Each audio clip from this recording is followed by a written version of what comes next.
It's on here now. The goalkeeper's beaten, and South Africa have gone over. Shagger Sport 2010.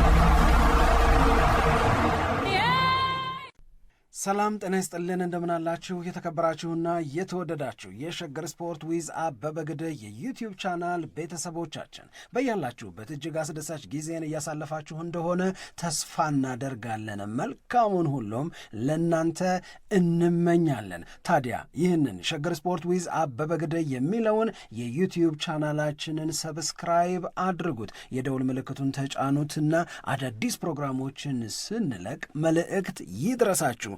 ላይክ በማድረግ እንዲሁም ደግሞ ሊንኩን ለሌሎች በማጋራት በተከታዮች ቁጥር እንድንበዛ የምንሰራቸው ፕሮግራሞችም ብዙ ሰዎች ጋር እንዲደርስ የምታደርጉትን ጥረት አጠናክራችሁ ቀጥሉ እንላለን። እስካሁን ላደረጋችሁልን ድጋፍ፣ እገዛ እና እኛን ለማንቃት ለሄዳችሁት ርቀት በሙሉ ምስጋናችን ትልቅ ነው። በጣም እጅግ በጣም አድርገን እናመሰግናለን። ቡካዮ ሳካ ተመልሶም ጎል አግብቷል። ደስታው ልዩ ነበረ። ማንቸስተር ዩናይትድ እንደገና ተሸንፈዋል። የማንቸስተር ዩናይትድ እና የኖቲንግሃም ፎረስት ጨዋታ ላይ ስለ ማንቸስተር ዩናይትድ ይበልጥ ምን ገባን? ማንቸስተር ዩናይትድ ተከታታይ ጨዋታዎችን እያሸነፈ ነበረ ከኢንተርናሽናል ብሬኩ በፊት እና በጣም ጥሩ ሁኔታ ላይ ስለሆነ የተው ነው በክለብ እግር ኳስ እንደገና ፕሪሚየር ሊጉ ሲመለስ ማንቸስተር ዩናይትድ ምን አይነት ውጤት ያስመዘግብ ይሆን የሚለው በጣም ተጠብቆ እንደነበረ ነው ማስበው እኔ እና የሜዳ ላይ እንቅስቃሴውንም በተመለከተ እንዲሁም ደግሞ ያደረጋቸው ሙከራዎችንም በተመለከተ የተለያዩ አስተያየቶች ተሰጥተዋል። ትላንትና በነበረው ጨዋታ ላይ ማንቸስተር ዩናይትድ 24 የጎል ሙከራዎች ነው ያደረገው። ብዙ ነው በጣም። ይሄ በአንድ ጨዋታ ላይ ማንቸስተር ዩናይትድ እንዲህ ያለ ብዙ ቁጥር ያለው የጎል ሙከራ ሲያደርግ ከተመለከትን ቆይተናል። ስለዚህ ይሄ ግን ደግሞ ከመሸነፍ አላዳነውም። እንደውም ሩበን አሞሪም ከጨዋታው በኋላ አስተያየት ሲሰጡ የሰማነው ነገር ምንድን ነው? በይህንን ጨዋታ አቻ መውጣትም አይገባንም፣ ማሸነፍ ነበር የሚገባን። ነገር ግን የመጨረሻው የተቃራኒ የግብ ክልል የመጨረሻ ፋይናል ሰርድ ላይ ስንደርስ ያለብንን ክፍተት ማስተካከል አልቻለም። እስከዛ ድረስ እዛ እስከምንደርስ ድረስ በጣም ጥሩ ነበርን ብለው አስተያየት የሰጡበት ነው። ያንን አላየንም ግን አይተናል። እኔ ማንቸስተር ዩናይትድ ለእኔ ትናንት በጣም ጥሩ ነበር እና አሞሪም ያለውን ሀሳብ ሙሉ በሙሉ ነው የምጋራው። ማንቸስተር ዩናይትድ 24 የግብ ሙከራዎች ያደረገ ሲባል የቻለውን ያህል ወደ ግብ ክልል ደርሶ ነበረ። ወደ ኖቲንግሃም ፎረስት ሙከራዎች ተደርገዋል ምናምን እያልን የምንናገር ደግሞ እንዳይመስል ጨዋታውን ላላዩት 24 ቁጥሩ ነው።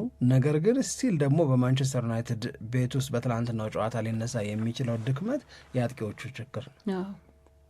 24 የግብ ሙከራ ያደረገን አጥቂ የሆነ መውቀስ ከባድ ሊመስል ይችላል አይደለ? ነገር ግን በተለይ ጆሹዋ ዚርክዚን እና ራስመስ ሆይሉንን በተመለከተ የምንናገረውን ነገር የሚያሳጣ ድክመትን ያየንባቸው። እውነት ለመናገር ምን ብለሽ ልትገልጩ ትችላለሽ? ምን ብለሽ ልትናገሪው ትችላለሽ? ራስመስ ሆይሉን እና ጆሹዋ ዚርክዚ የምር ከማጥቃት አንጻር ማንቸስተር ዩናይትድን ቱ ዘ ኔክስት ሌቭል ሊወስዱት ይችላሉ ወይ? የማንቸስተር ዩናይትድ ደጋፊ የማንቸስተር ዩናይትድ ሰዎች በጆሹዋ ዚርክዚና በራስመስ ሆይሉን ጎል የማስቆጠር አቅም ተማምነው መኖር ይችላሉ ወይ? እኔ በጣም ከባድ ሆኖ ያየሁት ነገር ቢኖር እሱ ነው። ስለዚህ በሁለት ከፍለን እንየው። አጠቃላይ አሞሪም እንዳለው በአጠቃላይ የ90 ደቂቃው የጨዋታ እንቅስቃሴ ማንቸስተር ዩናይትድ በጣም ጥሩ ነው የተጫወተው። የእውነት ለመናገር እንደ ቡድን ብዙ አሪፍ ነገሮችን አሳይቷል። ብዙ አሪፍ ነገሮች፣ ብዙ ጥሩ ነገሮች፣ ብዙ ጠንካራ ነገሮች እንዳሉት ይሄ የተደራጀ ተግባብቶ የሚሰራ ያጠናውን ነገር ይዞ የቀረበ የቲያትር ቲም አለ አይደለ? በተናበበ በተንሰላሰለ መንገድ የሆነ ነገር የሚያደርግ እንደዛ አይነት ሃርመኒ በተጫዋቾቹ መካከል ነበረ። ሐሳቡ ይገባሻል። ሐሳቡን ለመፈጸም ተጫዋቾቹ ከተወሰኑ ጊዜያቶች በፊት በምናይባቸው መቸገር ውስጥ ነበሩ ብዬ አልናገርም። እኔ በጣም ጥሩ ነበረ የማንቸስተር ዩናይትድ አጨዋወት። ይሄ የጨዋታ ግን አሞሪም እንዳለው ጨዋታውን ተቆጣጥረነው ነበር ለማለት ይረዳ ይሆናል እንጂ ድልን እስካላስገኘ ድረስ ግን ትርጉም የለውም። ድልን እስካላመጣ ድረስ፣ ድልን የማንቸስተር ዩናይትድ እስካላደረገ ድረስ ግን ሪስነቲንግ ምንም ማለት አይደለም። ምክንያቱም የጨዋታ ማማር፣ የጨዋታ መቆጣጠር፣ እንቅስቃሴው ሸጋ ነበር የሚሉት ነገሮች ድልን የወለዱ እንደሆነ ወይም ድልን ያመጡ እንደሆነ ነው ትልቅ ተደርገው ሊወሰዱ የሚችሉ ትልቅ ተደርገው ሊወሰዱ የሚገባቸው። የማንቸስተር ዩናይትድ አጨዋወት ከጨዋታ ቁጥጥር አንጻር፣ ከኳስ ፍሎ አንጻር ወይም የተሻለ ቡድን ሊያስብል የሚችል እንቅስቃሴ ከማድረግ አንጻር አሪፍ ነበረ እንበል እንጂ ማንቸስተር ዩናይትድ ግን ቅድም ሳምሪ እንዳለችው ፋይናል ሰርዱ ላይ ሲደርስ ግን በጣም ጎዶሎነት አለበት። የማንቸስተር ዩናይትድ አጨዋወት ከኋላ ተነስቶ በቢልድ አፕ ላይ በሚሞክሩት ኖቲንግሃም ፎረስት ግብ ክልል የመድረስ ጥረት በጣም አሪፍ የሆኑና ልክ እዛ ጋር ሲደርሱ ግን የማንቸስተር ዩናይትድ ጥንካሬ፣ የማንቸስተር ዩናይትድ ማማር፣ የማንቸስተር ዩናይትድ ጥሩ መሆን ስብር ሲል ታየዋለሽ። ይሄ አንደኛው ነው። ሁለተኛው በጨዋታው የመጨረሻ ክፍለ ጊዜ ላይ አሞሪም የወሰነው ውሳኔ ሃሪ ማጓየርን እንደ ስትራይከር አጫወተው። ሃሪ ማጓየርን አጥቂ አድርጎ ሲያጫውተው የወጡት ሐቆች የቁጥር ሐቆች ወይም በቁጥር ሊገለጹ የሚችሉ እውነቶች ለጆሹዋ ዚርክዚ ስድብ ናቸው። ለራስመስ ሆይሉን ስድብ ናቸው። እውነት ለመናገር ሃሪ ማጓየር ምን አደረገ የሚለውን ነገር እኔ ጆሹዋ ዚርክዚና ራስመስ ሆይሉንድ ምን ማድረግ ቻሉ የሚለውን እኔ መርሳት የሌለብን ነገር ማጓየር እንደ አጥቂ ወይም የሜክሺፍት ስትራይከር ሆኖ የተጫወተው ፎር አባውት 8 ሚኒትስ። በእነዚህ 8 ደቂቃዎች ከማጓየር ማንቸስተር ዩናይትድ ምን አየ፣ ከማጓየር ማንቸስተር ዩናይትድ ምን አገኘ የሚለውን እናያለን። ራስመስ ሆይሉንድ ስንት ደቂቃ ተጫወተ፣ ጆሹዋ ዚርክዚ ስንት ደቂቃ ተጫወተ የሚለውንም ደግሞ እናያለን ማለት ነው። እነዚህን ነገሮች ስናይ የምንደርስበት ድምዳሜ ወይም ስለ እነዚህ ተጫዋቾች የሚነግረን የቁጥር መረጃው የሚነግረን ነገር ለተጫዋቾቹ መልካም ነው ወይ ነው፣ ለተጫዋቾቹ ወይም ስለ ተጫዋቾቹ የሚሰማንን ነገር ጥሩ ያደርገዋል ወይ ነው እንግዲህ ጥያቄው። ይሄ ከሆነ ጥያቄያችን ቁጥሮቹ የሚነግሩን ነገር ለማንቸስተር ዩናይትድ ዚርክዚ፣ ለማን ዩናይትዱ ራስመስ ሆይሉንድ ለእኔ ኢትሳን ኢንሰልት ያስደነግጣልም እንዴት ሆነ የሚል ጥያቄንም የሚያስነሳ ሆኖ ነው ያገኘሁት እኔ። ስለዚህ ይሄንን ምን አመጣው፣ ይሄስ እንዴት ሆኖ ነው ከዚህ በኋላ የሚቀጥለው የሚለውን ነገር አብረን እየተነጋገርንበት ብንቀጥል በጣም በጣም በጣም ደስ ይለኛል። ግን መጀመሪያ አስቀድመን ከቁጥሩ እንነሳ፣ በቁጥር እንግለጻቸው። እነዚህን ተጫዋቾች በተመለከተ ራስመስ ሆይሉንድን እና ጆሹዋ ዚርክዚን በተመለከተ እንግዲህ የማንቸስተር ዩናይትድ መሸነፍ ይሄ አሁን ኢትስ ኒው ኖርማል፣ ምንም በቃ አዲስ የለመድነው ነገር ነው። ማንቸስተር ዩናይትድ ተሸነፈ፣ ኢትስ ኖት ቢግ ዲል፣ ኢትስ ኖት ቢግ ኒውስ።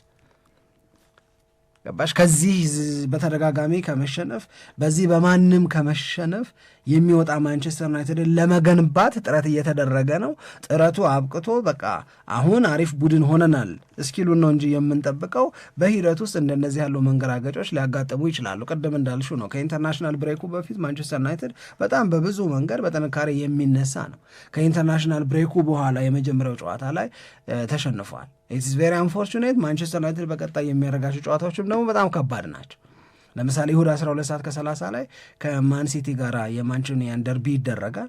ከዛ ከሊዮን ጋር በዩሮፓ ሊግ ይጫወታል ሐሙስ። ከዛ ከኒውካስል ዩናይትድ ጋር ይጫወታል። እንደነዚህ ተከታትለው የሚመጡ ጨዋታዎች የማንቸስተር ዩናይትድን የኢንተርናሽናል ብሬክ በኋላ ውጤት በደንብ ሊፈትኑት የሚችሉ ሊሆኑ ይችላሉ። ኦፍኮርስ አንዳንድ ጊዜ ማንቸስተር ዩናይትድ በትልልቅ ጨዋታዎች ላይ የተሻለ ቡድን ሆኖ ደግሞ ሲመጣ እናየዋለን፣ አይተነው እናውቃለን። ይሄንን ይዘን በእነዚህ ሽንፈቶች ውስጥ ግን አሁንም ለምንድነው ሁለቱን ተጫዋቾች ሲንግል አውት የምናደርገው? ለምንድነው እነሱን ነጥለን አውጥተን ለወቀሳ ስማቸውን የምናነሳው? ወይም ዓለም ለምን ይሄንን ያደርጋል? ለምን ጆሹዋ ዚርክዚ፣ ለምን ራስመስ ሆይሉንድ ያልን እንደሆነ እነዚህ ተጫዋቾች በማንቸስተር ዩናይትድ የትላንትና ጨዋታ ላይ የነበራቸውን አጠቃላይ የቁጥር መረጃ ከግምት ውስጥ በማስገባት ነው። መለኪያቸው እሱ ስለሆነ ኳንቲፋየብል ነው አይደለም፣ መለካት የሚችል ሚናቸው ቁጥሩ እንደ መለኪያ እንደ ምናምን ሊታይ ይችላል። ለምሳሌ ዚርክዚ 78 ደቂቃ ነው ሜዳ ላይ ቆይታ የነበረው በሲቲ ግራውንድ ትላንትና የኖቲንጋም ፎረስት ስቴዲየም ሜዳ ማለት ነው። በዛ 78 ደቂቃ ሜዳ ላይ ነበረ። በዚህ 78 ደቂቃ ሜዳ ላይ በቆየበት ጊዜ ጆሹዋ ዚርክዚ ይህንን ብንይዘው በጣም ጥሩ ይመስለኛል፣ ምንም የግብ ሙከራ አላደረገም። 78 ደቂቃ ሙሉ ምንም የግብ ሙከራ አላደረገም። ማንቸስተር ዩናይትድ ግን 24 የግብ ሙከራ አድርጓል። በዚርክዚ ስም የተመዘገበ ግን ያለ አጥቂ ሆኖ ከዚህ ሁሉ ሙከራ አንዱን ኦውን አያደርግም ማለት ነው። ሁለተኛው በኖቲንግሃም ፎረስት ፔናልቲ ኤሪያ ውስጥ አንድ ጊዜ ብቻ ነው ኳስ የነካው። በ78 ደቂቃ ውስጥ አንድ ጊዜ ብቻ በኖቲንግሃም ፎረስት ፔናልቲ ኤሪያ ውስጥ አንድ ጊዜ ብቻ ኳስ ነክቷል። አንድ ጊዜ ብቻ ለቡድን ጓደኞቹ የግብ ዕድል ፈጥሯል በ78 ደቂቃ ውስጥ። ይሄ በጣም ከባድ፣ በጣም በጣም በጣም ከባድ። ይሄ ተጫዋች ከታህሳስ 1 ወይም ዲሴምበር 1 አንስቶ እስካሁን ድረስ ያ ማለት ፈረንጆቹ አዲስ ዓመታቸውን ከመቀበላቸው አንድ ወር በፊት ማለት የፈረንጆቹ አዲስ ዓመት 2025 ሊገባ ወር እየቀረው ነው ለመጨረሻ ጊዜ በፕሪሚየር ሊጉ ለማንቸስተር ዩናይትድ ጎል ያገባው። ከዲሴምበር 1 ወይም ዲሴምበር 1 ጀምሮ ጆሹዋ ዚርክዚ ለማንቸስተር ዩናይትድ የምንም አይነት የፕሪሚየር ሊግ ጎል አላገባም። ያ ማለት 17 አፒራንስ ማለት ነው፣ 17 ጨዋታ ማለት ነው። ይህንን ያዥ 17 ጨዋታ ማለት ሃፍ ሲዝን ወይ ኦልሞስት ጎል የለም። ይሄ የጆሹዋ ዚርክዚ እና የማንቸስተር ዩናይትድ እውነት ነው። ከፊሉ እውነት በሙሉ በዘንድሮ የውድድር ዓመት የሆነ ነገሩን የሚያሳይ፣ ከፊሉ እውነት ደግሞ የትላንትናውን ጨዋታ ላይ ጆሹዋ ዚርክዚ የነበረውን ነገር የሚያሳይ ነው። ራስመስ ሆይሉንድ ተቀይሮ ገባ። ትላንትና ተቀይሮ ከገባ በኋላ አንድ ሙከራ አድርጓል። እሱ ከተቀይሮ ከገባ በኋላ ከጆሹዋ ዚርክዚ 78 ደቂቃ ቆይታ ምንም ሙከራ አለማድረግ የራስመስ ሆይሉንድ የተሻለ ሊመስል ይችላል።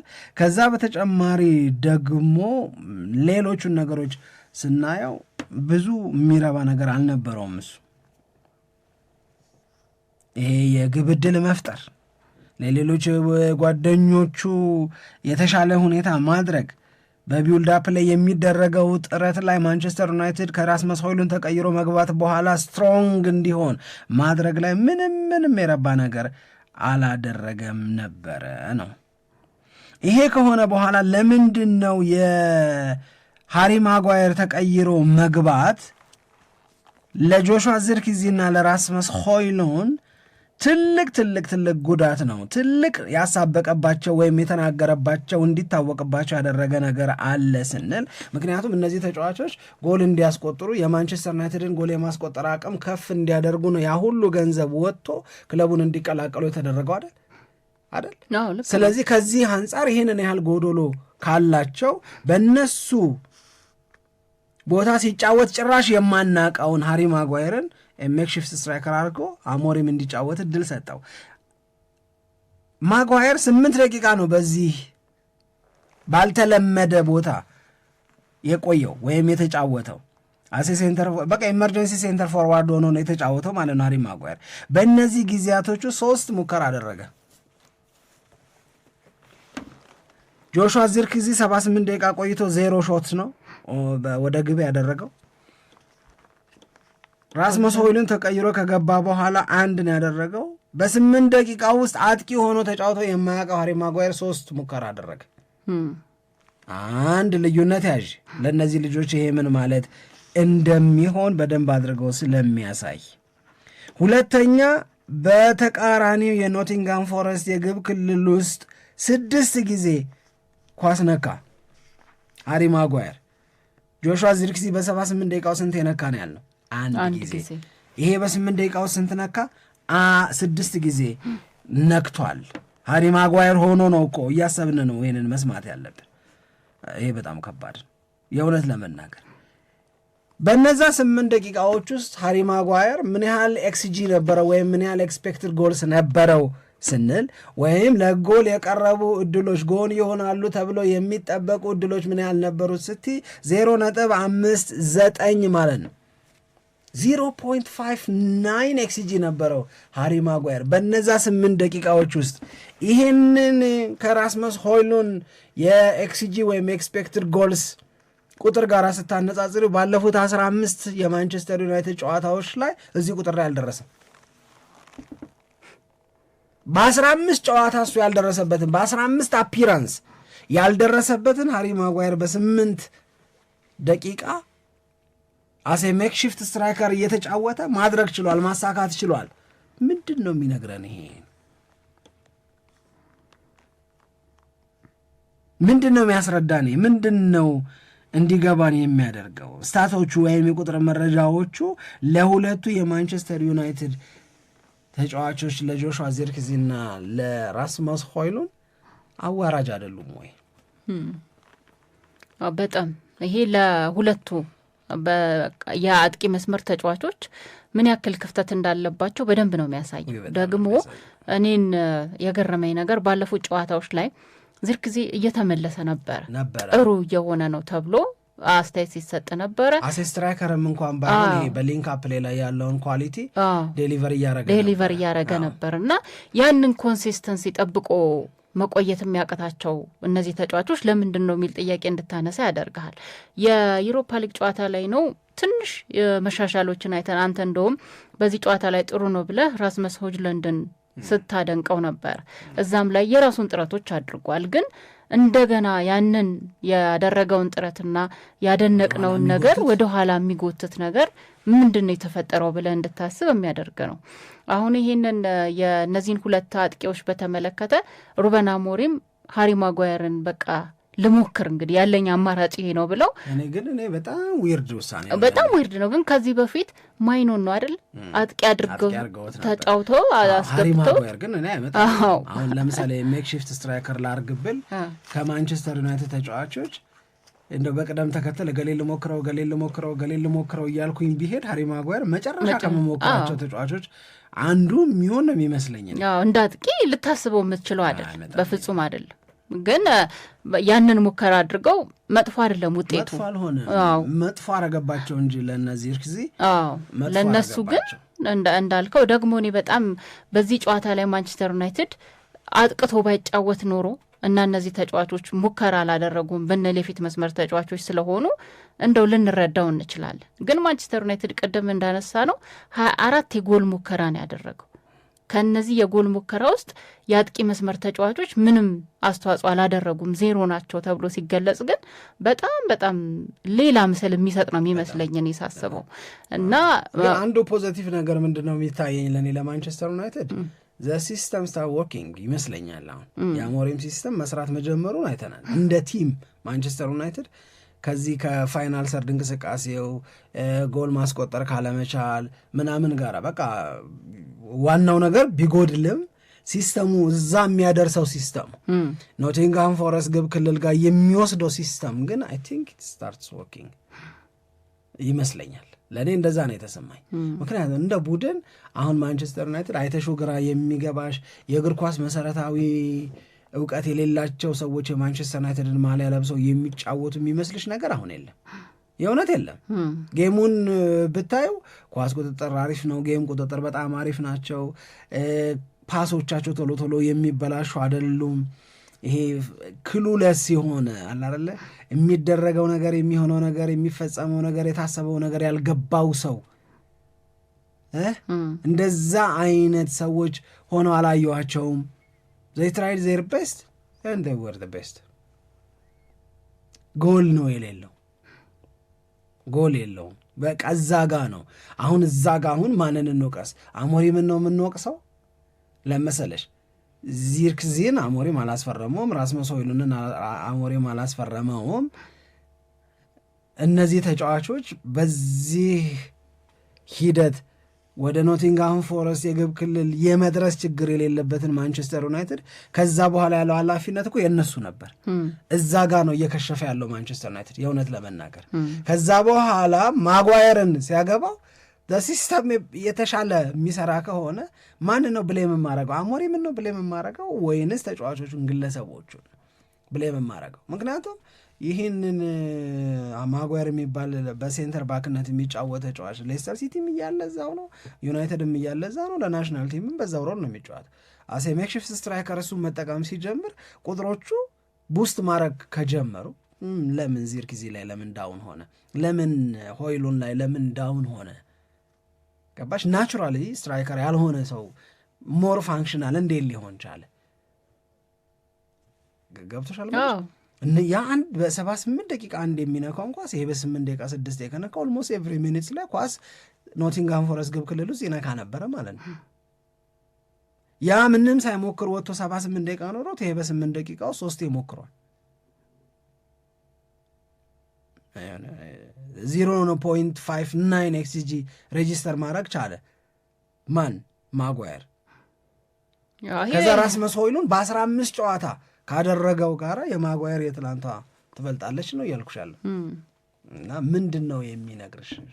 አዎ እኮ እነ ማንቸስተር ዩናይትድ በቀጣዩ እንግዲህ የዝውውር ጊዜ ላይ አንድ ትኩረት የሚሰጠው ነገር ይሄ ሊሆን ይችላል ብዬ ገምታለሁ። ግን ኤኪቴክ የሚባለው ከዚህ አንጻር ሊሆን ይችላል። እሺ ከዚህ አንጻር ባለፈውም በፕሮግራማችን ላይ ስናነሳ ነበር። በጣም ትልቅ እድል አለው ማንቸስተር ዩናይትድ ይህንን ተጫዋች የማስፈረም የሚል ሀሳቦች ሲነሱ ነበረ። ግን የሆነ ግራ የሚገባ ነገር አለው አንዳንዴ። ቅድም ያልኩት ነገር ነው። እኔ በቃ ትንሽ ተሻሻለ፣ እነዚህ ተጫዋቾችም ማጫወቱ ለመዱት እና ጥሩ አገልግሎት መስጠት ጀመሩ ስትል እንደገና ወደኋላ የሚመለስ ነገር አለው።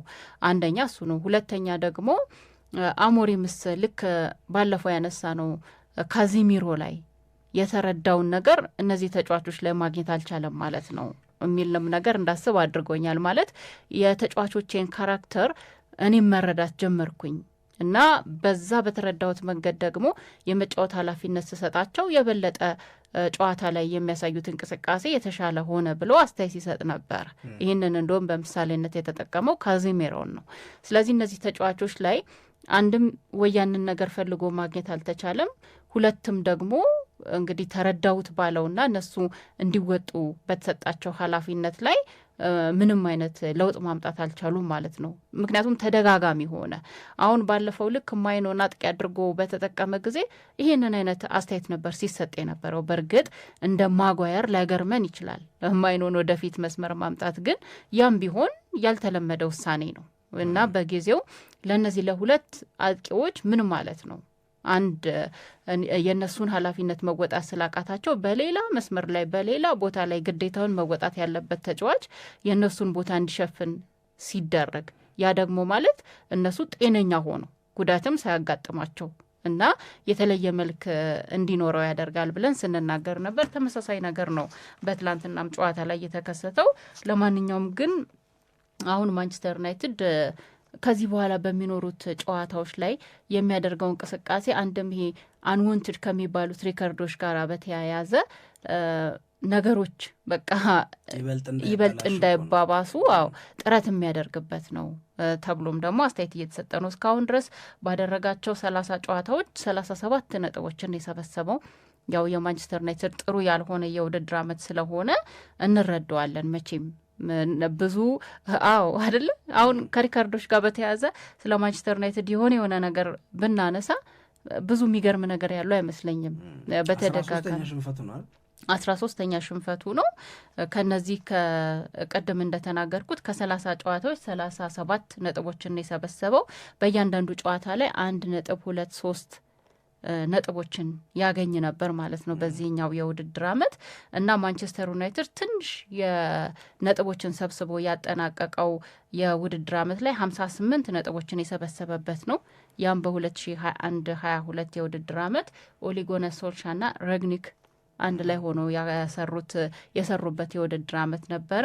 በዚህ የውድድር ዓመት ላይ ማንቸስተር ዩናይትድ በእያንዳንዱ ጨዋታ 1.75 ነጥቦችን ነበረ የሚሰበስበው።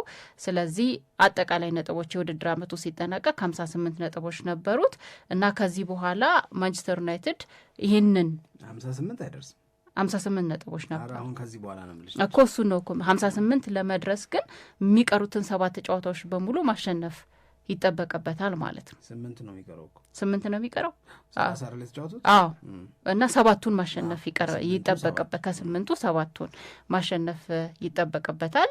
ስለዚህ ያንን ማድረግ ይችላል ወይ ነው አንድ።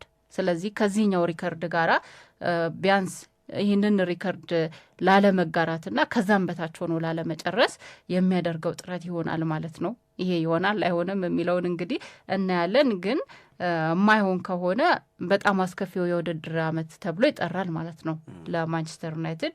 ከዛ በተጨማሪ ቅድም እንዳልነው አሁን በደረጃ ሰንጠረዙ 13ኛ ደረጃ ላይ ይገኛል። ይህም እንግዲህ ለማንቸስተር ዩናይትድ ቀጣዮቹን ጨዋታዎች የትኛው ደረጃ ላይ ሆኖ የፕሪሚየር ሊጉን የውድድር ዓመት ያጠናቀቃል የሚለውን እንድንጠብቅ የሚያደርገን ይመስለኛል። ምክንያቱም ወረስት የሚባለው በቴና ጊዜ የነበረው 8ኛ ሆኖ ያጠናቀቀበት እንደነበረ እናስታውሳለን። አሁን 13ኛ ነው። ወደ ላይ ወደ 8ኛ ይደርሳል ወይስ ከ8ኛ በታች ሆኖ ነው የሚያጠናቅቀው የሚለውን ደግሞ እንደገና ቀጣዮቹ ጨዋታዎች ከማንቸስተር ዩናይትድ ከማይፈለጉ ሪከርዶች ጋር ተያይዞ እንድንመለከተው የሚያስገድድ ነው የሚመስለኝ። በሌላ መንገድ ማንቸስተር ዩናይትድ እስካሁን ባደረጋቸው 30 የፕሪሚየር ሊግ ጨዋታዎች 41 ጎሎች ተቆጥሮበታል። ይህም እንግዲህ ብዙ ጎል እያስተናገደ እንደሆነ በደንብ እንድናይ የሚያደርገን ነው። ስለዚህ የማንቸስተር ዩናይትድ ቀጣይ ጨዋታዎችና የሚያስተናግዳቸው ጎሎችንም በተመለከተ ደግሞ ሌላ አዲስ ነገር ተፈጥሮ የሚጠናቀቅ የውድድር ዓመት ይሆናል ተብሎ አስተያየት የሚሰጥበት ሊሆን ይችላል። ለማንኛውም ግን እስካሁን ድረስ 13 ጨዋታዎችን ተሸነፈ ብለናል። አንድ ጨዋታ የሚሸነፍ ከሆነ ይህም ደግሞ በቴና ጊዜ በ2023/24 የውድድር ዓመት 14 ጨዋታዎችን ተሸንፎ የውድድር ዓመቱን ያጠናቀቀበት ነው እና ብዙ ጨዋታ የተሸነፈበት ነበር 14 ጨዋታ እና አሁን 13 ሽንፈት ላይ ደርሷል።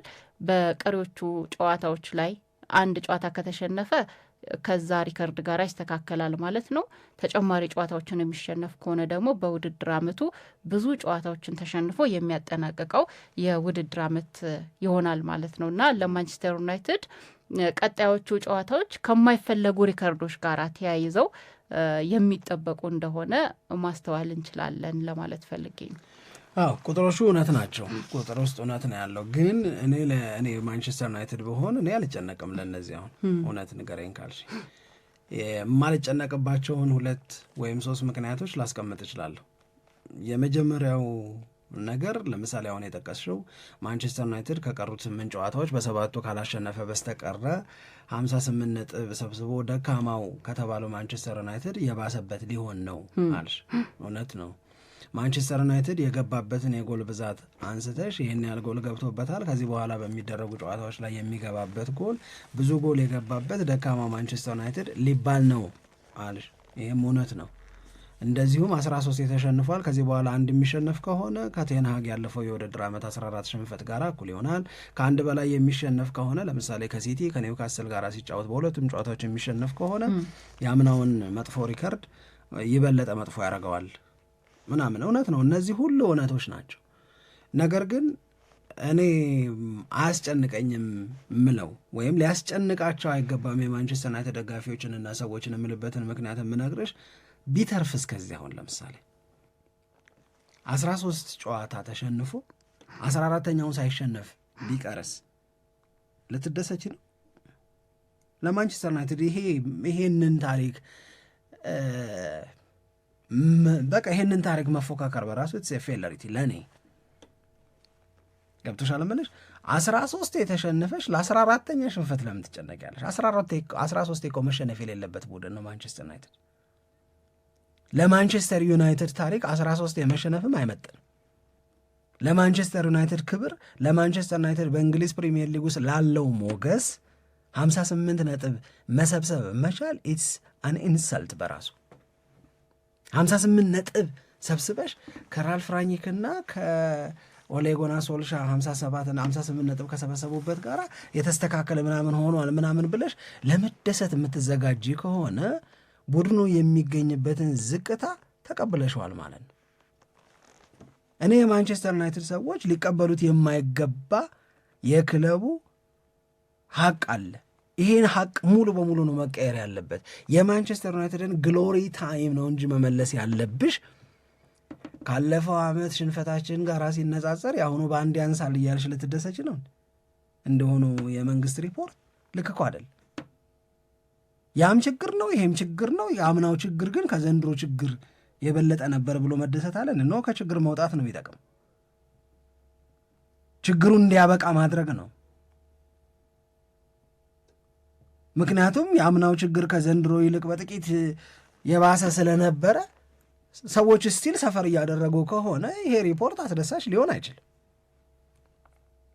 ይሄ ሪፖርት አስደሳች የሚሆነው ባለው ችግር ምክንያት የሚጎዱ ሰዎች እንዳይኖሩ ማድረግ ችለናል፣ ከችግሩ ወጥተናል፣ አሁን የሚረባው የለም ብትባይ ከአምናው በ1% ቀንሷል፣ ካለፈው ዓመት በ1% ጨምሯል እያልሽ በፐርሰንት የምትጫወቹ ጨዋታ አይደለም የሚሆነው።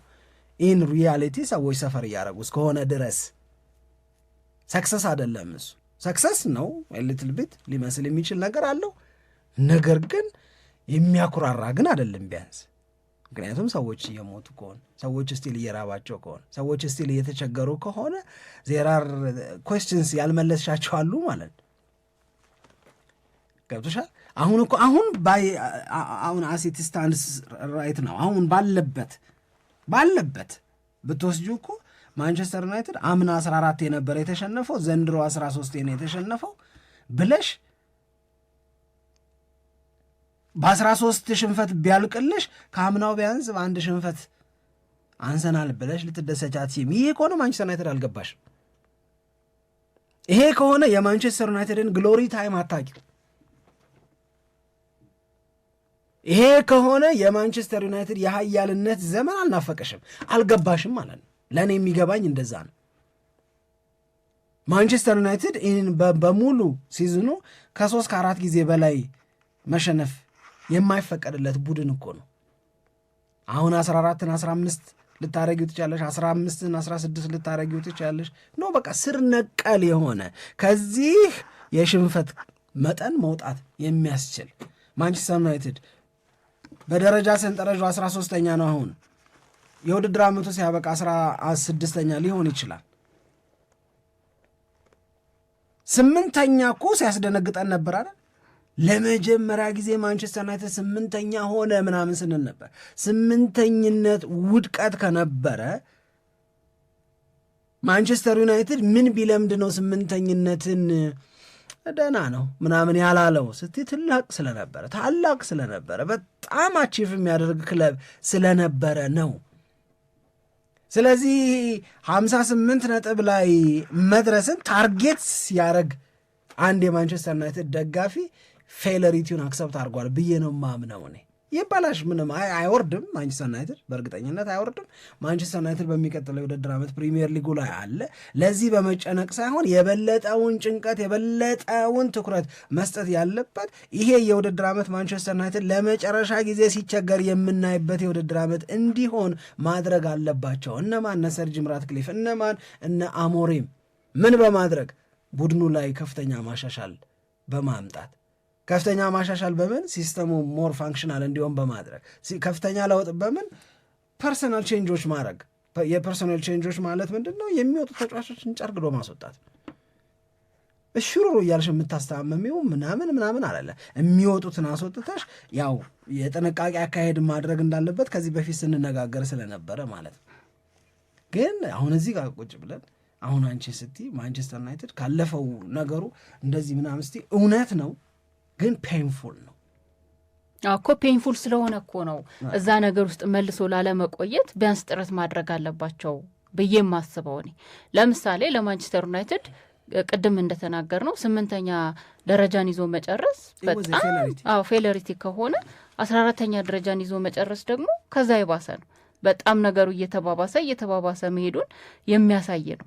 እኔ ሰባተኛ ሆኖ ቢጨርስም እሱ ስኬት ነው ለማለት ፈልጌ አይደለም። ግን እሱን ታርጌት ካደረግን የማንቸስተር ዩናይትድን መወላገድ ግን እኔ እየተባባሰ ታሪኩ እንደዚህ እየተባባሰ በጣም በወረስት እየሆነ መቀጠል አለበት ብዬ ግን አላስብም። አሁን ባለፈው ሲዝን የሚበላሽበት የበለጠ የሚበላሽበት ማንኛውም ማንቸስተር ዩናይትድን በምንም በየትኛው ሚራክል 58 ነጥብ አይሰበስብልሽ። በምንም የፈለግሽውን ሚራክል ብታመጪ 58 ፖይንት ላይ አይደርስም። ይሄ ማለት ከሪሜኒንግ 8 ጨዋታዎች 7ቱን ማንቸስተር ዩናይትድ ያሸንፋል ብዬ አልጠብቅም። ለምን እንደማያሸንፍ ግን አክሴፕት አድርጌዋለሁ እኮ ነው መልሽ ነው። ለምን እንደማያሸንፍ አክሴፕት አድርጌዋለሁ። ይሄ አክሴፕት ያደረግነው ምክንያት እንዲያበቃ መስራቱ ነው ሞር ኢምፖርታንት። የነ ራልፍ ራኒክን እና የነ ኦሌ ሶልሻን የደካማ ጊዜ ስታንዳርድ አድርገሽ እንደ ሴት የተደረገ ስታንዳርድ አድርገሽ ከሱ ትንሽ ከፍ ለማለት ምናምን የምትወራጭበት አይደለም መሆን ያለበት። ያው እንደ ማሳያ ይጠቀሙ እንደ ማሳያ ለመጠቀም ነው እንጂ ያኛው ስታንዳርድ ነው። አሴ ሂስቶሪያን እንደ ታሪክ መዝጋቢ እንደ ሪከርድ መዝጋቢ ካየሽ እኮ ልክ ነው። እኔ እኮ በዛ መንገድ አላየውም ነው። እኔ እነሱ ኦብጀክቲቭ የሆነ ነገር ላይ ነው ትኩረት የሚያደርጉት። ማንቸስተር ዩናይትድ በራልፍ ራኒክና በኦሌ ጉናር ሶልሻር ሲሰለጥን 58 ነጥብ ነበር የሰበሰበው። ሪካርድ ያደረጉልሻል። ከዛ ውጪ ወደ ግራ ወደ ቀኝ ምናምን የሚያዩልሽ ነገር የለም። ቁጥሯን ያስቀምጧታል። ባለፈው የውድድር ዓመት በቴን ሃግ ጊዜ ማንቸስተር ዩናይትድ 14 ተሸንፏል። አሁን 13 ተሸንፏል። ከዚህ በኋላ 2 ተጨማሪ ሽንፈት የሚያስተናግድ ከሆነ ወረስት እንለዋለን። ቁጥሯን ነው የሚያዩት። እኔ በዛ ላይ ድም ነው። እኔ ማንቸስተር ዩናይትድ የሚገባኝ ከቁጥሩ በላይ ነው እኮ እያልኩ ያለሁት። ሂስቶሪያኖች እነዚህ ሪከርድ ወይም ዳታ ምናምን የሚመዘግቡት ሰዎች ፋክቹዋል የሆነውን ነገር ሀቅ የሆነውን ነገር ነው የሚያስቀምጡት። ማንቸስተር ዩናይትድ ኢዝ ሞር ቢዮንድ ዛት ኒውሜሪካል ኢንፎርሜሽን ነው ብዬ ነው ማምነው ነው የምልሽ። እኔ ይሄንን ማንቸስተር ዩናይትድ ከሚነገርሽ የቁጥር መረጃ በላይ የክለቡን ታሪክ፣ የክለቡን ሞገስ፣ የክለቡን አሸናፊነት፣ ታላቅነት ከተረዳሽ እነዚህ ቁጥሮች በተነገሩ ቁጥር ያበሽቁሽ ይሆናል እንጂ ታርጌት አታረጊያቸው። ታሪክን ሰድሮ የሚያስቀምጠው ግን ያስቀምጠዋል። ካስቀምጠው ልክ ነው። 13ማ ሲሸነፍ አይቼዋለሁ፣ ውሸትም አይደለም። 16 ሆኖ ላይ ሊያልቅ ይችላል ዘንድሮ የሚሸነፍ። ገብቶሻል? ገብቶኛል። እነሱ ስራቸውን ነው እየሰሩ ያሉት። ግን ማንቸስተር ዩናይትድ እነሱ ያይቺ ኦብጀክቲቭሊ እኔንም አንቺንም ከድረንም ማንንም የማያጣላ የማያጨቃጭቅ 16 ተሸንፏል። አዎ 16 ተሸንፏል። ይሄ ወረስ ነው። አዎ ከምን አንጻር? ካለፈው አንጻር ሆኖ አያውቅም ምናምን። ግን ማንቸስተር ዩናይትድን ስንረዳው ሀያልነቱ ሲገባን ግን እነዚህ ቁጥሮች ሞር ፔን ነው የሚሰጡት ምለው ለዛ ነው ባጭሩ። እሺ ታሪክ ሰዳሪዎች ግን ተሳስተዋል እያልኩ አይደል። አይ እሱማ እውነት ነው እና ትክክል ነው። በቃ ለምን እንደሚበላሽ ተግባብተናል፣ ለምን እንደተበላሸበት ተግባብተናል። ገባሽ? በቃም የተበላሸበት ነገር እንዲቆም መሰራት አለበት የሚለው ይመስለኛል ሞር ኢምፖርታንስ ሳምሪ እንጂ አሁን ያነሳሽው በሙሉ ማንንም ከማንም አያጣለም። ገገማ ካልሆነ በስተቀር አንድ ሰው ይህንን አልቀበልም ሊል አይችልም። 13ኛ ነው ምን እያየው ምን ሆኖ አያውቅም። ያውቀው የለ እውነት ነው እኮ እነዚህ ሁሉ እውነቶች ናቸው። ግን ለዚህ በመጨነቅ አይደለም መጨነቅ ያለበት። ከዚህ በኋላ እንደዚህ ሆኖ እንዳይታይ ማንቸስተር ዩናይትድ ቅድም እንዳልኩት ለመጨረሻ ጊዜ ነው ማንቸስተር ዩናይትድን እንዲህ ሲንገታገት ልናየው የሚገባው። የመጨረሻው ማንቸስተር ዩናይትድ የሚቸገርበት የውድድር ዓመት እንዲሆን ማድረግ ነው የሚሻለው። ይሄ በክብር የሚቆም ለዛ ፕሮሚሲንግ የሆኑ ነገሮች አሉ። ፕሮሚሲንግ የሆኑ ነገሮች ምንድን ነው? ትናንት ማንቸስተር ዩናይትድ 1-0 ተሸንፏል። ከተወሰኑ ሳምንታት በፊት ማንቸስተር ዩናይትድ ሲሸነፍ ከምናየው ደካማም ሆኖ ውጤት አልባም ሆኖ ከምናየው ማንቸስተር ዩናይትድ የትናንትናው ማንቸስተር ዩናይትድ በመሸነፍ አንድ ነው፣ በፐርፎርማንስ ግን የተሻለ ነው። ቅድም መነሻችን ላይ ያልነው ሲስተሙ የአሞሪም ሲስተም የአሞሪም ሀሳብ ሞር መስራት የጀመረ ይመስላል እንድል ያደረገኝ እሱ ነው ሳምሪ። ልክ ነው። የማንቸስተር ዩናይትድ የሜዳ ላይ እንቅስቃሴ ተሻሽሏል። የተመለከትናቸው ነገሮች አሉ። እንደውም ቅድም ስንናገር እንደነበረው ከዚህ ከኢንተርናሽናል ብሬኩ በፊት 7 ጨዋታ ነበር ያልተሸነፈው በሁሉም ውድድሮች ማለት ነው እና ያ በተለይ ከነዛ ከ7 ጨዋታዎች በፊት የነበረውን እንቅስቃሴ ስናይ ተከታታይ ሽንፈቶችን ያስተናግድ ስለነበረ እንደዚሁም ደግሞ በጣም ደጋፊዎች የተሰላቹበት እና የተናደዱበት የሜዳ ላይ እንቅስቃሴንም ስንመለከት ስለነበረ አሁን ማንቸስተር ዩናይትድ በተወሰነ ደረጃ ቅርጽ እየያዘ ነው፣ እየተመለሰ ነው ብለን የተናገርንባቸው ጨዋታዎችን ተመልክተናል። ስለዚህ ከዚህም በኋላ የሚደረጉ ጨዋታዎች እኔ የማንቸስተር ዩናይትድ የሜዳ ላይ እንቅስቃሴ አሁን በታየው መንገድ በቃ የሆነ ፍንጭ የሚሰጥ ሆኖ መቀጠል አለበት ብዬ ነው ማስበው። ሁለትም ግን ይሄ የመጥፎ የውድድር ዓመት መሆኑን የበለጠ በቁጥርም ተደግፎ እንዲጠናቀቅ የሚፈልጉ ይመስለኛል ብዬ አላስብም። ማለት አማራጭ የለም፣ ግን ማድረግ የሚችሉትን ነገር በሙሉ ማድረግ አለባቸው። እኔ እሱን ትተው እዚህ ጋር የሚሞከረውን ነገር በሙሉ ሞክረው አሁን አንቺ የምትይው የከፋ የውድድር ዓመት ምናምን የምትይው ነገር በሙሉ አሁን ባለፈው ከፍተኛ እንትን ያስነሳው ምንድን ነው ራሱ ሩበን አሞሪም የተናገሩት ምናልባት በታሪክ ውስጥ በጣም መጥፎ ማንቸስተር ዩናይትድ ይሄ ሊሆን ይችላል ብሎ ተናግሮ ያስከፋው እኮ እውነት ስላልሆነ እኮ አይደለም። አሰልጣኙ እንዴት ራሱ እንደዚህ ይላል፣ ተጫዋቾቹም እኮ አሰልጣኙ ስላለ እኮ ነው ተጫዋቾቹ ቅር ያላቸው። ሌላ አንድ ስትሬንጀር ቢለው እኮ ምንም አይመስላቸውም። አንድ ገለልተኛ የስፖርት ተንታኝ እንደዛ ቢል እኮ ምንም አይመስላቸውም። አሁን አንቺ ያነሳሽውን አይነት የቁጥር መረጃ አውጥቶ this is the worst Man United team ever ብሎ ቢናገር እኮ አያጉረመርሙም። ራሱ ተጫዋቾቹን የማዘጋጀት ኃላፊነት ያለበት አሰልጣኝ ወጥቶ this is the worst ቲም ኢን ማን ዩናይትድ ሂስትሪ ብሎ ሲናገር በጣም ደካማው በጣም የከፋው የማይረባው ስብስብ ነው በማንቸስተር ዩናይትድ ታሪክ ብሎ ሲናገር አለቃሽ እንዲህ ካለ ተስፋ ተቆርጦብሽ እንዴት ደስተኛ ልትሆኚ ትችላለሽ? አነጋጋሪ የሆነው አሞሪም ስላለው አይደለም እኮ አይደለም። አሁን የኔም ሀሳብ ይሄ ደካማ ነው ማንቸስተር ዩናይትድ አይደለም እኮ አይነት የሞኝ ክርክር ውስጥ እኮ አልገባውም። እኔ ለሱ መጨነቅ አያስፈልግም ላይ ነው ልዩነቴ። ማንቸስተር ዩናይትድ እና አሞሪም ይህንን የውድድር ዓመት የሚሞክሩትን ነገር በሙሉ እየሞከሩ ይሄዱ። ስፔሻል ፎከስ ለዩሮፓ ሊግ ይስጡ። የውድድር ዓመቱ በሚያልቀው መንገድ ይለቅ። የማንቸስተር ዩናይትድ ደጋፊ ኤክስፔክቴሽኑም ሎው ይመስለኛል፣ ዝቅ ያለ ነው። አሁን ማንቸስተር ዩናይትድ አገግሞ ከ10 ጨዋታ 9 አሸንፎ የነጥባችን ብዛት 58 ደርሶ ከራልፍ ራኒክና ከኦሌጎና ሶልሻ ጋር ቢያንስ ምናምን ብሎ የሚጨነቅ አይመስለኝም። ለመጨረሻ ጊዜ ገና ብዙ ይበላሻል ብሎ ግን የሚያስብ ይመስለኛል። በቃ ሌቲት ቢ ይበላሽ። እውነቴን ነው የምነግርሽ። ለዚህ ኦብሰስ ደጋፊሽ እንደ ራሱ ስሜት ሂድ ፕሮግረሱ እስከታየ ድረስ በቃ ባለፈው አሁን አንቺ ስታነሽ የነበረው ነገር አለ። እኔ ግን አቤ ይቅርታ አድርግልኝና አልሽ አንቺ ስትይ አሁን አንቺ የኔን ንግግር ለጋሪ ኔቭል እንደምትሰጪው አንቺን አልሰጥም። እኔ ለሰ እኔ አሁን እንደዚህ ብዬ ተናግሬያለሁ እንዳልኩኝ ገና ነገር ይቅርታ አድርግልኝና ብዬ በእውነት አልሽ ይቅርታ አድርግልኝና እግዚአብሔርን ቆይ ላስታውስሽ፣ ራስሽ ታስታውሻለሽ።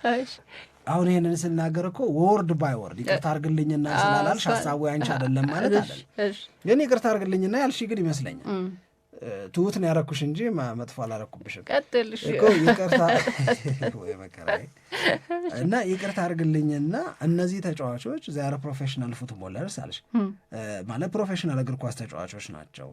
የአሞሪም ሀሳብ እንዴ ምን ያህል ነው እንግዳ ሊሆንባቸው የሚገባው? ቶሎ ሲስተሙን አዳፕት ለማድረግ ቶሎ ሀሳቡን አንደርስታንድ ለማድረግ ይህንን ያህል ጊዜ እንዴት ሊፈጅባቸው ይችላል? ጀማሪ እግር ኳስ ተጫዋቾች አይደሉም፣ ትልልቅ እግር ኳስ ተጫዋቾች ናቸው። መሰረታዊውን ነገር ያውቁታል። የሲስተም ለውጥን ቶሎ አዳፕት አድርጎ በዛ ውስጥ የሚፈለገውን ነገር ለመስጠት ይህንን ያህል ጊዜ ሊፈጅባቸው ይገባል እንዴ የሚል ጥያቄ ጠይቀሽ ውጤቱ እንኳን ባይመጣ ፐርፎርማንሱ እንዴት እንደዚህ ሎው ሆኖ እንዴት እንደዚህ ዝቅ ብሎ ይቀጥላል ብለሽ እኮ ሀሳብ አንስተሻለሁ።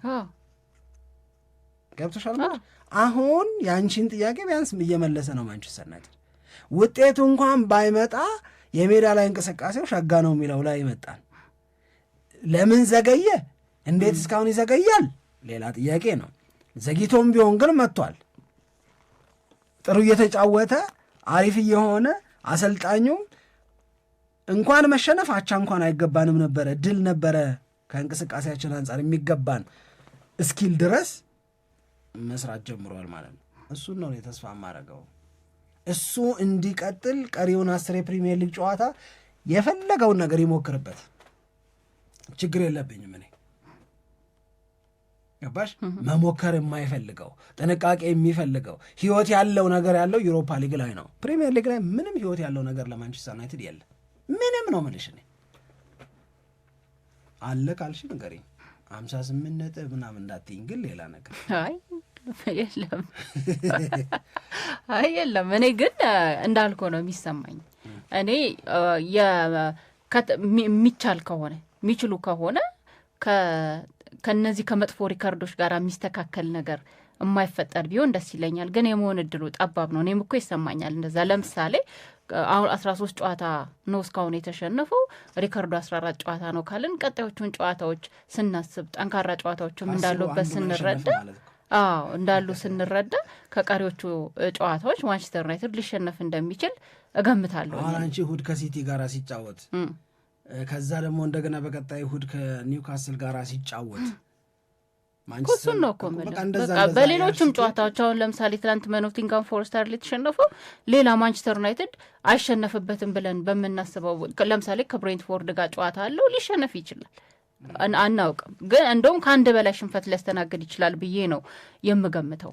እና ግን በቃ ከአሁን ፍልሚያው የሚሆነው ይሄ ራሱ እኮ ተቺንግ ነው እኔ ሲሰማኝ ማለት ነው። ከማይፈለጉ ሪከርዶች ጋር ትግል ማድረግ ለተጫዋቾቹ ራሱ በጣም ደስ የማይል ስሜት ነው ሊፈጥር የሚችለው። ግን በተቻለ አቅም ያው ከበጣም መጥፎ ይሻላል በሚለው ከሄድን ማንቸስተር ዩናይትድ የሚችላቸውን ነገሮች በሙሉ ማድረግ አለበት በቀሪ ጨዋታዎች ላይ። ዝም ብሎ አሁን የሙከራውስ ጊዜ ሙሉ የውድድር ዓመት ነው እንደሚሆነው ህዳር ላይ ነው እኮ ሩበን አሞሪም ወደ ማንቸስተር ዩናይትድ የመጡት እና ብዙ ተወቅሰውበታል። በመጀመሪያዎቹ ጊዜያት ላይ ብዙ ሰው ተቀብሎታል። የሚያደርጓቸውን የሙከራ ጊዜዎች እነማንን ልጠቀም፣ ማንን ተቀያሪ ወንበር ላይ ላስቀምጥ፣ ማንን ላስጀምር በሚለው ጉዳይ ላይ በነበሩት ሂደቶች የመጀመሪያዎቹ ላይ በደንብ ብዙ ሰው ተቀብሏቸዋል ብዬ ነው ማሰበው። ከዛ በኋላ ነገሩ በጣም እየተደጋገመ ሲሄድና የሆነ መልክ ያለው ነገር ሲጠፋ ግን እንደዛ ትችቶችም ነበሩ። እስከ መቼ ድረስ ነው 5 ተጫዋች እየተቀየረ እንደገና በተለያዩ ቦታዎች ላይ የሆነ ተጫዋች እንዲጫወት እየተደረገ የሆነ ቅርጽ ያለው ነገር አይመጣም እንዴ ተብሎ ጥያቄም ነበር እና ያ ነገር ግን ቢያንስ አሁን ባለው ሁኔታ በተወሰነ ደረጃ ቅርጽ እየያዘ መምጣቱ አንድ አሪፍ ነገር ነው ለማንቸስተር ዩናይትድ ደጋፊዎች። ይሄ ሁላችንንም የሚያስማማ ነው። ግን ደግሞ ያ ነገር የሆነ ሄዶ ሚንሸራተት ደግሞ መሆን የለበትም። በቃ መሆኑ አይቀርም። አሁን የማይሆን ነገርም አትመኛለች። ነገር ነው ያነሳሽው። ለምን ዛሬ በፕሮሰስ ውስጥ ናቸው ያሉት። መንገራገጫ አለ፣ በደንብ መንገራገጫ አለ። አንዳንዴ ከፍ ያለ ነገር፣ አንዳንዴ በጣም ዝቅ ያለ ነገር ይመጣና ነው ከዛ በኋላ ስሙዝ ሆኖ መሄድ የሚጀምረው። በቃ ዚስ ኢዝ ኔቸር ኦፍ ቢንግ ኢን ዘ ፕሮሰስ እኮ ምንም ማድረግ አትችልም እኮ። አሁን ፕሮሰሱ አብዛኛው ጊዜ ታለፈ በሚል እኮ አላለቀም። ያለማለቁን ምልክት እኮ ነው አሁንም የምታየው። ለምሳሌ በቀደም ለት ከኢንተርናሽናል ብሬኩ በፊት ስለ ጆሹዋ ዚርክዚ ምናምን ስንናገር የነበረው ነገር እንደገና ትላንትና ደግሞ በሌላ መንገድ ስሙን እንድናነሳ አደረገ። እመኚኝ ደግሞ ከሲቲ ጋር ሲጫወት የሆነ ነገር ደግሞ ሊያረግ ይችላል። ከሊዮን ጋር ሲጫወት የሆነ ነገር ሊያረግ ይችላል። ብዙ ኦን ኤንድ ኦፎችን ገና መጠበቅ አለብን። ፕሮሰሱ እኮ እነሱም እኮ ያንን አምነው አይደለ እንዴ ኢን 3 years time ኢን 4 years time ነው ማንቸስተር ዩናይትድ እንዲህ ሊሆን የሚችለው ምናምን የሚሉት። ይሄ ፕሮሰሱ ገና አላለቀም። የጭንቅላት ውስጥ ደም የፈሰሰ ሰው ምናምን አጋጥሞሽ ያውቃል? ሰብቻ ቃለው እኔ በራሴ አላጋጠመኝም። ግን ሰው አይተሽ ታውቂ ከሆነ ጭንቅላት ውስጥ ደም ከፈሰሰ የጭንቅላቱ የራስ ቅሉ ላይ ነው የግሉኮስ ላስቲዮን መስመሯ ትዘረጋና በዛ ውስጥ ነው ፈሶ እንዲወጣ የሚደረገው። ከዛ ሲፈስ የሚፈጅበትን ጊዜ ልነግርሽ አልችልም። በጣም ከፍተኛ ጊዜ ይወስዳል ፕሮሰሱ፣ ሂደቱ ማለት ነው። እና አንዳንዴ መጀመሪያ ላይ ገና እሷ ጋር አስገብተዋት ድሬን ማድረግ ሲጀምር የምታየው ነገር አታዩም እኮ ገና አይነቅሉትም እነሱ። ገብቶሻል? ሌሊት ተኝተሽ የሆነች ጠብ ብላ ሊሆን ይችላል። እሷም መውጣት አለባት። እሷም በታማሚው ላይ በጣም የምታመጣው መከራ የምታመጣው ስቃይ አለ። ከዛ የሆነ ሰዓት ላይ ሊጠይቁ የመጡ ሰዎች ምናምን ሰላም ብለሽ እንዴት አሁን ደህና ነው እግዚአብሔር ይመስገን ምናምን ስትይ እሷ ዱብ ብላ ሊሆን ይችላል። ሐኪሞቹ የሚያምኑት ከዛ በኋላ ወይ በኤምአርአይ ወይ በሲቲ ስካን ምናምን ቼክ አድርገው ሲያዩት አይ አሉ አሁንም ይሉሻል። አንቺ እኮ ጠብ ሲል እኮ አታይም። ገብቶሻል አይደል? ግን you have to trust the process። በቃ ምንም አማራጭ የለሽ። ከዛ አሁን ሙሉ በሙሉ ድሬን አድርጎ አልቋል፣ ክሊር ነው ሲል የምርመራ ውጤቱ ነው ያንን ነገር ከዛ ጋር የሚያላቅቁት። በቃ አሁንም ማንቸስተር ዩናይትድ እንደውም ገና at the early stage of የፕሮሰሱን ጥሩ ፍንጭ ገና ማየት መጀመራችን ነው እንጂ ገና ነው። በጣም ብዙ ገና ነው። በጣም ብዙ ገና ነው። ቅድም እንዳልኩሽ የሰው ለውጥ ያስፈልጋል። የውሳኔ በጣም የሚፈልጉ ብዙ ነገሮች አሉ። እሱ ደግሞ እንደገና ማስጀመር ሊሆን ይችላል። አሁን አንዳንድ ሰዎች አፋቸውን ሞልተው ምን ይሉሻል መሰለሽ? የማንቸስተር ዩናይትድ ግን አሪፍ መሆንን ከፓትሪክ ዶርጉ ጋር ያያይዙታል እኮ። ገብቶሻል? ሲስተሙ መስራት የጀመረው በፓትሪክ ዶርጉ ምክንያት ነው ይሉሻል። ኢትስ ሃርድ ለእኔ ለመቀበል የእውነት ለመናገር ግን ልጁ በጣም ወድጄዋለሁ ፓትሪክ ዶርጉን። የሆነ በጣም ደስ ይላል የሆነ ነገር።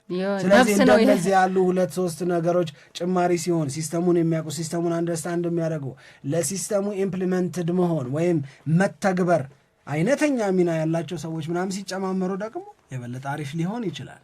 ዊ ኔቨር ነው ሀሳቤ ገብቶሽ ከሆነ። እሺ ለማንኛውም የትናንትናው ብዙ ጠብቂ ልልሽ ፈልጌ ነው። አይ ነው እሱማ ይገባኛል እኮ በአንድ ዓመት በ2 ዓመትም በ3 ዓመትም ላይሆን ይችላል። ግን ደግሞ ይሄ የምናየው ነገር የተሻሻለ የተለወጠ ተስፋ የሚሰጥ መሆን ግን አለበት። አሁን ተስፋ መስጠት ከጀመረ በኋላ የቅድምን ያነሳው ሀሳብ ተስፋ መስጠት ከጀመረ በኋላ በጣም ጥሩ ነው። በቃ አሁን ተጫዋቾቹም እየገባቸው ነው፣ ጥሩ አገልግሎት እየሰጡ ነው ካልም በኋላ እንደገና ወደ ኋላ የሚመልስ ነገር ግን መኖር የለበትም የሚል እሱ አሁን የጨዋታ መሸነፍን ምናምን አይደለም። ምን ማነሳው ሊሸነፍ ይችላል፣ በብዙ የጎል ልዩነት ሊሸነፍ ይችላል። ግን የሆነ ጨዋታም ላይ ጥሩ እንቅስቃሴ ላይ ያደርግ ይችላል። ግን ከዛ ደግሞ መሰረታዊ ነገር እንደዛ ነው የሚለው። አብራችሁን ስለነበራችሁ እጅግ በጣም አድርገን እናመሰግናለን። ታዲያ ይህንን ሸገር ስፖርት ዊዝ አበበ ግደይ የሚለውን የእኛን የዩቲዩብ ቻናል ሰብስክራይብ ማድረግ፣ ሊንኩን ለሌሎች ማጋራት እንዳትረሱ። ለእስካሁን ድጋፍ እያመሰገንን ደግሞ በሌሎች መረጃዎች ዳግም እናንተን ለማግኘት ያብቃን እንላለን። በያላችሁበት ሰላም ሆኑልን። ኢትዮጵያ ለዘለዓለም ትኖር። It's on here now. The goalkeeper's